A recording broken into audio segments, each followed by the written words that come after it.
Rachel, good morning, and thank you so much for everything, but in particular for winning another one of my silly auctions. That's really sweet of you, thank you. And um, needless to say, I will do one for you, one of these recordings for you, at any time. Um, Please just ask if there is anything special that you like. I would be so happy to do it. But seeing as you are officially the winner, and you were kind and brave enough to say that you liked what I feebly and ineptly read to you, was it only last night? Last night or 2 nights ago, I can't remember. I shall continue and give you some more of Camera Lucida. I tried to find I did have one, something a little bit more comprehensible to, well, to me at least. Um,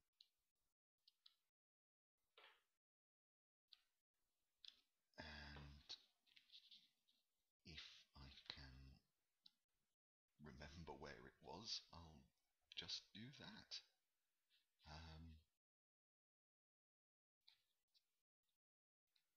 Feel free to amuse yourself however you may wish with something until I find it. Oh God, I really am a disorganized fool, aren't I? Okay, where is it? I'm close to it. Yes, here we are. This is section 33 of Camera Lucida. It's on page 78 of the paperback. Um, let's see what he says. What founds the nature of photography is the pose. The physical duration of the pose is of little consequence. Even in the interval of a millionth of a second, there has still been a pose. For the pose is not here the attitude of the target, or even a technique of the operator, but the term of an intention. Looking at a photograph, I inevitably include in my scrutiny the thought of that instant, however brief, in which a real thing happened to be motionless in front of the eye. I project the present photograph's immobility upon the past shot, and it is this arrest which constitutes the pose. This explains why the photograph's noeem, a Greek term, and I've no real understanding of that at the moment in this context, Noeme, deteriorates when this photograph is animated and becomes cinema. In the photograph, something has posed in front of the tiny hole and has remained there forever. That is my feeling. But in cinema, something has passed in front of this same tiny hole. The pose is swept away and denied by the continuous series of images. It is a different phenomenology, and therefore a different art, which begins here, though derived from the first one. In photography, the presence of the thing at a certain past moment is never metaphoric, and in the case of animated beings, their life as well, except in the case of photographing corpses. even so, if the photograph then becomes horrible, it is because it certifies, so to speak, that the corpse is alive as a corpse. It is a living image of a dead thing. For the photograph's immobility is somehow the result of a perverse confusion between two concepts, the real and the live. By attesting that the object has been real, the photograph surreptitiously induces belief that it is alive. Because of that delusion which makes us attribute to reality an absolutely superior, somehow eternal value. But by shifting this reality to the past, this has been, the photograph suggests that it is already dead. Hence, it would be better to say that photography's inimitable feature, its noeem, is that the someone has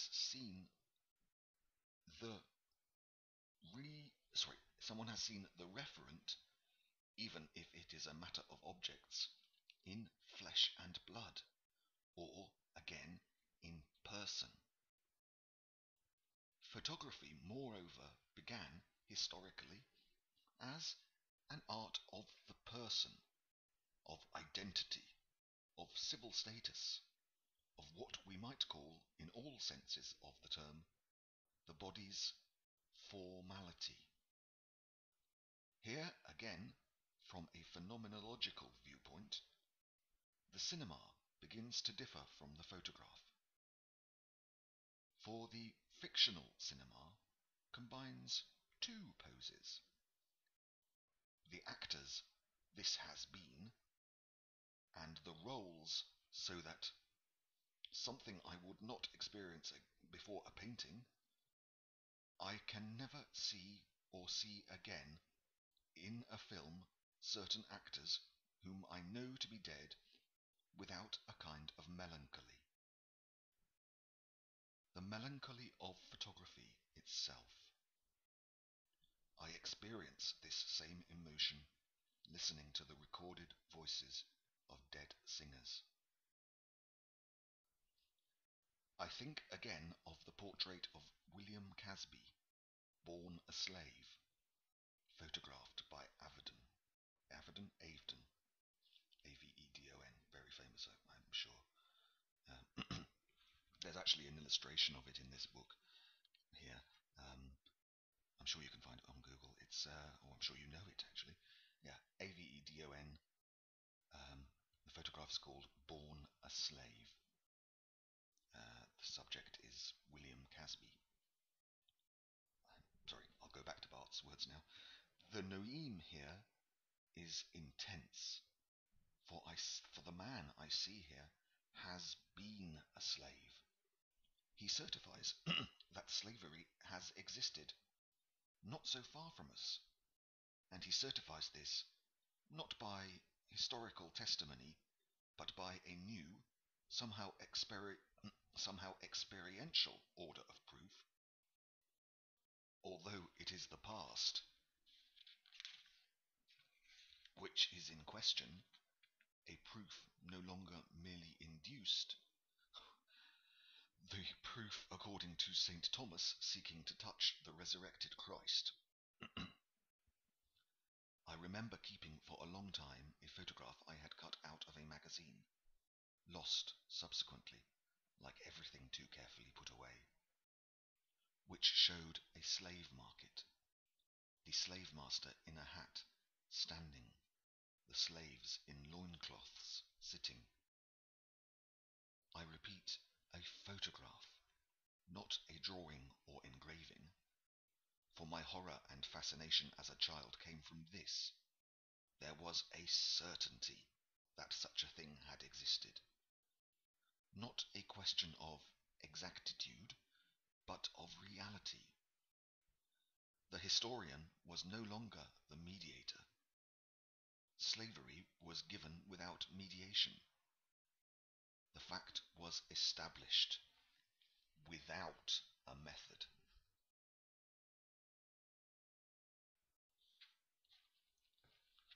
And that's the end of section 33. Um, it made a lot more sense than what I read yesterday. Um,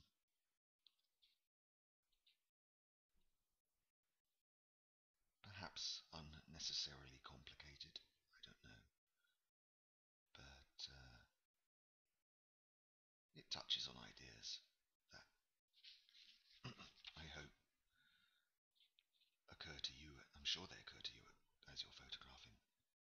Um, I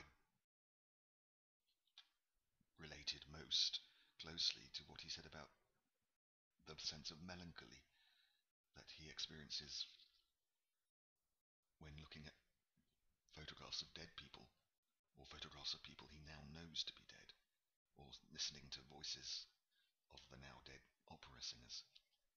Uh, yeah, oh, excuse me, sorry, the sense of loss, the sense of irrecoverability, um,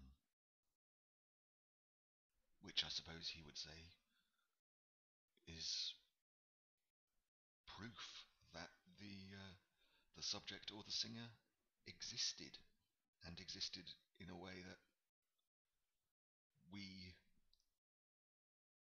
imagine him or her to have existed. I don't know. These are just idle and silly questions which he inspires in my head. And I don't think at 6:10 in the morning I'm really in a position to respond to them lucidly or to answer them.